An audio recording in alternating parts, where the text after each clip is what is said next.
Buni ma'nosi Imom Buxoriy rivoyat qilgan bir buyuk hadis bor.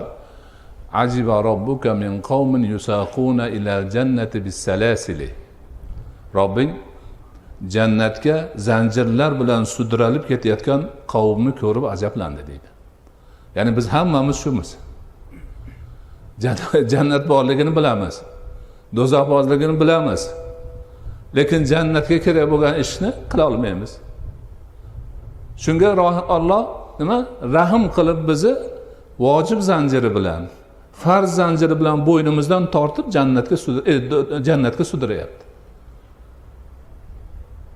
Ana bu haqiqat buyuk bir haqiqatdir. Shuning uchun hammamiz nima qilishimiz kerak? Ibodatni qadrini bilishimiz kerak. Ibodatni tanitib qo'ygan Allohga hamd sano aytishimiz kerak. Ibodat fursatini umrimizning eng go'zal fursati deb bilishimiz kerak.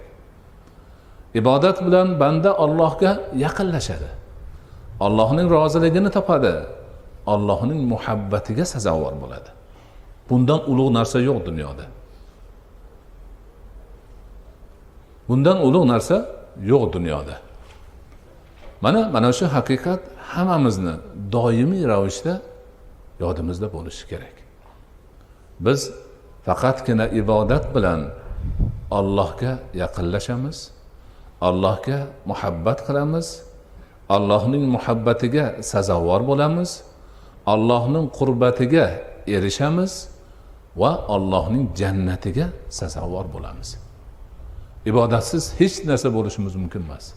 Faqat badbaxtlik, bu dunyoni sharmandaligi, oxiratda do'zax, u yerdagi azob uqubat hammasi ana shu demak holatda bo'ladi.